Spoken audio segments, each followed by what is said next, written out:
بسم اللہ الرحمن الرحیم۔ شرح تہذیب کے خطبے کے سبق نمبر 10 میں خوش آمدید۔ آج کے سبق میں ہم عقائد اسلام اور اسی سے متعلقہ عبارت کو حل کریں گے۔ عبارت دیکھ لیں۔ وَتَقْرِيبُ الْمَرَامِ مِن تَقْرِيرِ عَقَائِدِ الْإِسْلَامِ جَعَلْتُهُ تَبْصِرَةً لِمَنْ حَاوَلَ التَّبَصُّرَ لَدَى الْإِفْهَامِ قَوْلُهُ مِن تَقْرِيرِ عَقَائِدِ الْإِسْلَامِ بَيَانٌ لِمَرَامٍ وَالْإِضَافَةُ فِي عَقَائِدِ الْإِسْلَامِ بَيَانِيَّةٌ إِنْ كَانَ الْإِسْلَامُ عِبَارَةً عَنْ نَفْسِ الْاعْتِقَادَاتِ وَإِنْ كَانَ عِبَارَةً عَنْ مَجْمُوعِ الْإِقْرَارِ بِاللِّسَانِ وَالتَّصْدِيقِ بِالْجَنَانِ وَالْعَمَلِ بِالْأَرْكَانِ أو كان عبارة عن مجموع الإقرار باللسان فالإضافة لامية قوله جعلته تبصرة أي مبصرا ويحتمل التجوز في الإسناد وكذا قوله تذكرة قوله لدى الإفهام بالكسر أي تفهيم الغير إياه وتفهيمه للغير والأول للمتعلم والثاني للمعلم وتذكرة لمن أراد أن يتذكر من ذوي الأفهام بفتح الهمزة جمع فهم وظرف الثاني إما في موضع الحال من فاعل يتذكر او متعلق بيتذكر بتضمین معنى اللفظ والتعلم أي يتذكر آخذا او متعلما من ذوي الافهام فهذا ايضا يحتمل الوجهين۔ ترجمہ دیکھ لیں۔ اور یہ مقصد کو قریب کرنے والی ہے عقائد اسلام کی تقریر سے، میں نے اس کو بنایا ہے دیکھنے والا اس شخص کے لیے جو ارادہ کرتا ہے دیکھنے کا فہم والوں میں سے، اور اس کو میں نے بنایا ہے نصیحت حاصل کرنے والی اس شخص کے لیے جو ارادہ کرتا ہے کہ وہ نصیحت حاصل کرے فہم والوں میں سے۔ مصنف کا قول من تقریر عقائد الاسلام یہ بیان ہے مرام کا، اور اضافت عقائد اسلام میں بیانیہ ہے اگر تو اسلام نام ہے نفس اعتقادات کا، اور اگر وہ نام ہے مجموعہ اقرار باللسان تصدیق بالقلب اور عمل بالارکان کا، یا پھر وہ نام ہے مجموعہ اقرار باللسان کا تو اضافت لامیہ ہے۔ مصنف کا قول جعلتہ تبصرہ ای مبصرہ، اور اس میں تجوز کا بھی احتمال ہے اسناد میں، اور اسی طریقے سے تذکرہ ہے۔ مصنف کا قول لدى الافہام کسرہ کے ساتھ ہے، یعنی غیر کا اس کو سمجھانا اور اس کا غیر کو سمجھانا۔ پہلا طالب علم کے لیے ہے، دوسرا پڑھانے والے کے لیے ہے۔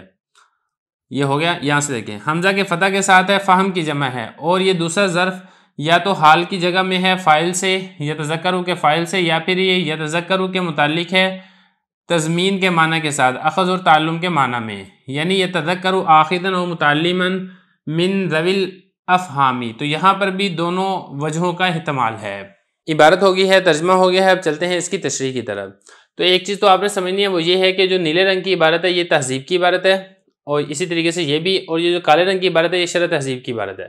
اب یہاں پہ آپ یہ سمجھیں کہ یہ جو تذکرہ ہے اس کا عطف ہے تبصرہ کے اوپر، جس طریقے سے تبصرہ سے پہلے جعلتو ہے بالکل اسی طریقے سے تذکرہ سے پہلے بھی جعلتو ہی ہوگا۔ اب ذرا عبارت کو دیکھ لیں۔ یہ دیکھیں مرام کے بارے میں آپ کو بتا چکا تھا کہ مقصد کو کہتے ہیں، اب مقصد ہی کی وضاحت ہو رہی ہے من کے ساتھ، تو یہ جو من ہے یہ من بیانیہ ہے، یعنی یہ جو مقصد کو قریب کرنے والی ہے وہ مقصد کیا ہے؟ وہ مقصد ہے عقائد اسلام کی تقریر۔ تو یہ فرما رہے ہیں کہ جو من تقریر، یہ جو من تقریر عقائد الاسلام میں یہ جو من ہے، من یہ بیانیہ ہے مرام کا، تو مقصد کا ہی وضاحت کی جا رہی ہے کہ وہ مقصد کیا ہے، وہ عقائد اسلام کی تقریر ہے۔ اب اس کے بعد اب آپ نے آگے یہ سمجھنا ہے کہ یہ عقائد الاسلام، عقائد مضاف ہے، الاسلام مضاف الیہ ہے، تو یہ جو عقائد کی اضافت ہو رہی ہے اسلام کی طرف، یہ اضافت کون سی ہے؟ تو اب یہاں پر یہ سمجھے کہ اضافت کی کل 3 قسمیں ہوتی ہیں، یہاں پر اضافت کی 2 قسموں میں سے کوئی ایک قسم مراد ہو سکتی ہے۔ ایک تو اضافت کی قسم ہوتی ہے اضافت منیہ، دوسری اضافت کی قسم ہوتی ہے اضافت لامیہ۔ اضافت منیہ میں یہ ہوتا ہے کہ جو مضاف اور مضاف الیہ ان دونوں کا مصداق ایک ہی ہوتا ہے، اور اضافت لامیہ کے اندر یہ ہوتا ہے کہ مضاف الگ ہوتا ہے، مضاف الیہ الگ ہوتا ہے۔ تو اگر تو عقائد اسلام ان دونوں کا مصداق ایک ہی ہو، یعنی جو عقیدہ ہے وہی اسلام ہے، جو اسلام ہے وہی عقیدہ ہے، تو پھر اس صورت کے اندر ان کے اندر جو اضافت ہوگی وہ اضافت منیہ ہوگی، اور اگر عقیدہ الگ ہے اسلام الگ ہے تو پھر ان دونوں کے درمیان جو اضافت ہوگی وہ اضافت لامیہ ہوگی۔ تو مطلب اس کا یہ بنے گا عقائد للاسلام، میں یہاں پہ لکھ دیتا ہوں تاکہ بات سمجھنی آسان ہو۔ اگر تو ہوگا نا اضافت منیہ تو مطلب یہ بنے گا عقائد من الاسلام، اور اگر تو ہوگا اضافت لامیہ تو پھر یہ مطلب یہ بنے گا عقائد للاسلام۔ عقائد من الاسلام کا مطلب ہے اسلامی عقائد، اور عقائد للاسلام کا مطلب ہے اسلام کے لیے عقیدے یا اسلام کے لیے عقائد، تو دونوں کے درمیان فرق ہے، ان دونوں کا مصداق الگ الگ ہے اور ان دونوں کا مصداق ایک ہی ہے۔ تو اصل میں نے اختلاف اس چیز کے بارے میں کہ اسلام نام کیا ہے، اسلام کس کو کہتے ہیں۔ اگر تو اسلام نام ہو نفس اعتقادات کا، عقیدے کا نام اگر اسلام ہے تو پھر عقیدہ تو عقائد کے اندر بھی ہے، اور اسلام اس کا نام بھی عقیدہ ہی ہے، تو پھر اس صورت میں جو اضافت ہوگی وہ اضافت منیہ ہوگی۔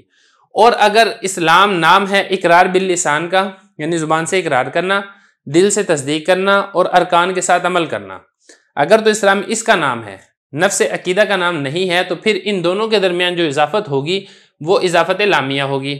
یا اسی طریقے سے اگر ہم کہیں کہ اسلام نام ہے زبان سے اقرار کرنے کا تو اس صورت میں عقیدہ یہ الگ ہوگا، اسلام یہ الگ ہوگا، اور ان دونوں کے درمیان جو اضافت ہوگی وہ اضافت لامیہ ہوگی۔ یہی بتا رہے ہیں کہ جو عقائد اسلام میں اضافت ہے یا تو منیہ یعنی بیانیہ ہے، اگر تو اسلام نام ہو نفس اعتقادات کا، اعتقادات مطلب عقیدے کا، اور اگر وہ نام ہو مجموعہ اقرار باللسان تصدیق بالجنان، جنان کہتے ہیں دل کو، دل سے تصدیق کرنے کا، عمل بالارکان، ارکان یعنی اعضاء سے عمل کرنے کا، یا پھر اسلام نام ہو زبان سے اقرار کرنے کے مجموعے کا، تو پھر اس صورت میں اضافت لامیہ ہوگی۔ تو یہ دونوں باتیں آ گئی کہ اضافت منیہ بھی ہو سکتی ہے، منیہ یعنی بیانیہ، اور دوسری اضافت لامیہ بھی ہو سکتی ہے۔ اس کے بعد آپ آگے دیکھیں جعلتہ تبصرہ، یعنی میں نے اس کتاب کو بصیرت والی بنایا ہے۔ اب یہاں پہ سمجھنے کی بات یہ کہ جعل جو فعل ہے یہ دو مفعولوں کا تقاضا کرتا ہے۔ جو اس کا مفعول اول ہوتا ہے وہ بمنزلہ مبتدا کے ہوتا ہے، مفعول ثانی بمنزلہ خبر کے ہوتا ہے۔ اب گویا کہ یہ جو ہو ضمیر ہے یہ بمنزلہ مبتدا کے ہے جو کہ لوٹ رہی ہے کتاب کی طرف، اور کتاب جو ہے وہ ذات ہے، اور یہ جو تبصرہ ہے یہ اس کا مفعول ثانی ہے جو کہ بمنزلہ خبر کے ہے، اور یہ لوٹ رہی ہے اس کتاب کی صفت کی طرف۔ تو اب یہاں پہ دیکھیں صفت کا حمل ذات کے اوپر کیا جا رہا ہے، تو یہ تو جائز نہیں ہے۔ وہی والا اعتراض جو ہم نے گزشتہ سبق کے اندر بھی پڑھ لیا تھا۔ تو اس کے حضرت نے دو جواب دیے، وہ دو جواب کیا دیے ہیں وہ یہاں پہ بتا رہے ہیں۔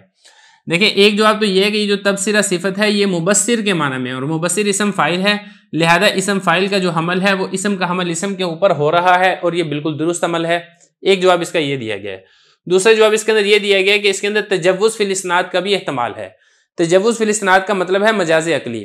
مجاز عقلی کا مطلب یہ ہے کہ اگرچہ حقیقت کے اندر وصف کا حمل وصف کے اوپر ہوتا ہے، ذات کا حمل ذات کے اوپر ہوتا ہے، لیکن مجازن ہم وصف کا حمل ذات کے اوپر کر دیتے ہیں، اس کو مجاز عقلی کہتے ہیں، اس کو تجوز فی الاسناد کہتے ہیں۔ تو اس کے دو جواب دیے گئے ہیں۔ ایک جواب اس کا یہ دیا گیا ہے اگرچہ یہ صیغہ صفت ہے کیونکہ یہ مصدر ہے، لیکن یہاں پہ مصدر مبنی للفاعل یعنی اسم فاعل کے معنی کے اندر ہے، مبصر کے معنی میں۔ ایک جواب یہ ہو گیا، یا دوسرا جواب اس کا یہ ہے کہ یہاں پہ تجوز فی الاسناد ہے، وہ کیا ہوتی ہے وہ میں آپ کو بھی بتا چکا ہوں۔ دیکھیں ذرا یہی فرما رہے ہیں جعلتہ تبصرہ، تبصرہ یہ مبصرہ کے معنی میں ہے اور اس میں تجوز فی الاسناد کا بھی احتمال ہے، اور اسی طریقے سے مصنف کا قول تذکرہ۔ دیکھیں میں نے آپ کو پہلے بھی بتایا تھا کہ تذکرہ اس کا عطف ہے تبصرہ کے اوپر، اور جس طریقے سے تبصرہ سے پہلے جعلتہ ہے بالکل اسی طریقے سے تذکرہ سے بھی پہلے جعلتہ ہی ہوگا۔ تو تذکرہ کے بارے میں بھی پھر یہی والا اعتراض ہوگا کہ تذکرہ یہ بمنزلہ خبر کے ہے، مفعول ثانی ہے جعلتہ کا، تو یہاں پر بھی وصف کا حمل ہو رہا ہے ذات کے اوپر، تو یہاں پر بھی یہی دو جواب ہوں گے کہ دیکھیں یہ جو تذکرہ ہے یہ مذکرہ کے معنی میں ہوگا، اور یا پھر دوسرا جواب یہاں پر بھی یہی ہوگا کہ یہاں پہ تجوز فی الاسناد یہ پائی جا رہی ہے۔ اب اس کے بعد آپ آگے دیکھیں لدل افہام۔ اچھا یہ جو ہے نا افہام، اس کے دو معنی ہیں۔ اس کے دو معنی کا مدار یہ ہے کہ من سے کیا مراد ہے۔ اگر تو من سے مراد ہو طالب علم، یعنی جو شخص بصیرت حاصل کرنے کا ارادہ کرے، کون؟ طالب علم اگر بصیرت حاصل کرنے کا ارادہ کرے تو پھر افہام اس کا مطلب یہ بنے گا تفہیم الغیر ایجاہو۔ تفہیم الغیر ایجاہو کا مطلب کیا ہے کہ غیر کا اس طالب علم کو سمجھانا، یعنی اگر کوئی طالب علم اس کتاب سے سمجھنے کا ارادہ کرے گا تو یہ والی کتاب افہام والوں کے لیے تبصرہ ہے، یعنی جو دوسرا یعنی استاد اگر اس کتاب سے سیکھ کے طالب علم کو سمجھانا چاہے تو سمجھا سکتا ہے اور طالب علم سمجھ سکتا ہے۔ یہ تب معنی ہوگا جب آپ من سے مراد لیں طالب علم، اور اگر من سے مراد ہو استاد، یعنی جو استاد اس کتاب سے بصیرت حاصل کرنے کا ارادہ کرے گا تو پھر اس کا مطلب یہ ہوگا تفہیمہ للغیر، یعنی وہ استاد اس کتاب سے دوسرے کو سمجھا سکتا ہے۔ تو دونوں معنی اس میں مراد ہو سکتے ہیں، مدار اس بات کے اوپر ہے کہ آپ نے من سے کیا مراد لیا ہے۔ تو اگر آپ من سے مراد طالب علم یعنی متعلم لیں گے تو پھر ہوگا تفہیم الغیر ایجاہو یہ والا معنی، اور اگر آپ من سے مراد لیں گے استاد تو پھر مطلب کیا ہوگا تفہیمہ للغیر، یعنی استاد کا غیر یعنی طالب علم کو سمجھانا۔ کہہ رہے ہیں کہ افہام کسرہ کے ساتھ آپ نے پڑھنا ہے، اس کے دو معنی ہیں۔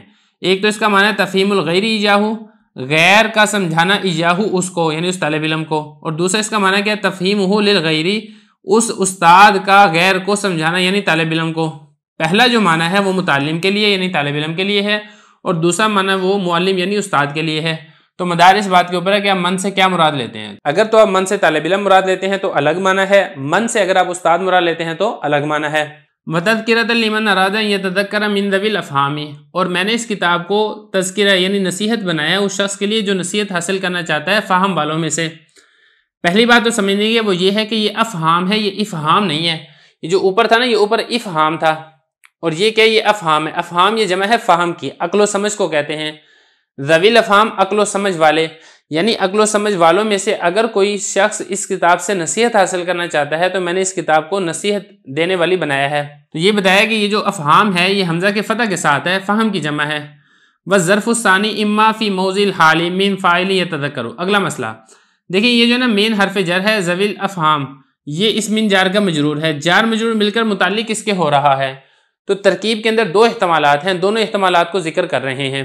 ایک احتمال اس کے اندر یہ ہے کہ یتذکر یہ فعل, اس میں ہوا ضمیر ذوالحال اور کائنن یہ حال, اور یہ جو ہے نا من ذوی الافہام یہ اسی کائنن کے متعلق ہو رہا ہو جو کہ حال واقعہ ہو رہا ہے یتذکر میں فاعل کی ضمیر سے. ایک احتمال یہ ہے. اب ذرا عبارت دیکھیں, یہ فرما رہے ہیں, کہہ رہے ہیں کہ یہ جو دوسرا ظرف ہے, کون سا دوسرا ظرف, یہ والا من ذوی الافہام, یہ جو دوسرا ظرف ہے یا تو حال کی جگہ میں ہوگا یتذکر کے فاعل سے, ایک یہ ہے. دوسرا اس میں ترکیبی احتمال یہ ہے کہ من ذوی الافہام یہ جار مجرور مل کر اسی یتذکر فعل کے متعلق ہو. دوسرا ترکیبی احتمال یہ ہے. تو پھر اس کے اوپر ایک اعتراض ہوگا. اعتراض اس کے اوپر یہ ہوگا کہ یتذکر فعل کا صلہ وہ تو من آتا ہی نہیں ہے, آپ نے من کو کیسے یتذکر فعل کے متعلق کر دیا. تو اس کا جواب یہ دیں گے کہ ہم نے جو من کو یتذکر فعل کے متعلق کیا ہے یہ تضمین کے طریقے سے کیا ہے. اب تضمین کیا ہوتا ہے اس کو ذرا سمجھ لیں. دیکھیں تضمین اس کا لغوی معنی ہوتا ہے ضمن میں, یعنی بغل میں لینا, یہ تو ہوتا ہے اس کا لغوی معنی. تضمین کا آپ اصطلاحی معنی سمجھ لیں کہ ایک فعل ذکر کیا جاتا ہے اور اس فعل کے ضمن میں ایک اور فعل کا معنی سمجھ لیا جاتا ہے, تو جو دوسرے فعل کا معنی سمجھا جاتا ہے اس کے صلے کو پہلے فعل کے ساتھ ذکر کر دیا جاتا ہے, اس کو تضمین کہا جاتا ہے. اب اصل میں یہ تھا یتذکر آخذاً, یا پھر یہ تھا یتذکر متعلماً. اب یہ دیکھیں آخذاً تھا یا پھر متعلماً تھا, یہ یتذکر اصل فعل تھا, اس کے ضمن میں آخذاً فعل کا معنی تھا, یا پھر ہم یہ کہیں کہ یتذکر اصل فعل تھا, اس کے ضمن میں متعلماً فعل کا معنی تھا.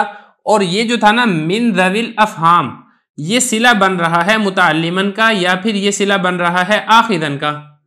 پھر ہم نے یہ کیا کہ یہ جو دوسرا فعل تھا آخذاً یا متعلماً اس کو ہم نے حذف کر دیا. اس کو ہم نے حذف کر کے تو جو من حرف جر تھا اس کو جو اصل فعل تھا یتذکر اس کے ساتھ ہم نے لگا دیا ہے, اسی کو کہا جاتا ہے تضمین. تو ویسے تو یہ اس کا صلہ نہیں آتا یتذکر کا من, لیکن بطریق تضمین یہ صلہ آ جاتا ہے اور آ رہا ہے. یہی فرما رہے ہیں کہ یہ جو من ذوی الافہام ہے یا تو یہ یتذکر کے متعلق ہوگا تضمین کے ساتھ اخذ و تعلم کے معنی میں. دیکھیں آخذاً ہے نا اس کے اندر اخذ والا معنی ہے, متعلماً ہے تو اس کے اندر تعلم والا معنی ہے, کیونکہ آخذاً اس کا معنی مصدری اخذ ہے اور متعلماً اس کا معنی مصدری تعلم ہے. تو اصل میں کیا تھا یتذکر آخذاً یا پھر یتذکر متعلماً من ذوی الافہام. تو اس میں بھی دونوں وجہوں کا احتمال ہے. ایک احتمال تو یہی والا ہے کہ یہ حال کی جگہ میں ہو یتذکر کے فاعل سے, وہ میں آپ کو بتا چکا ہوں, کائنن کے آپ متعلق کر دیں.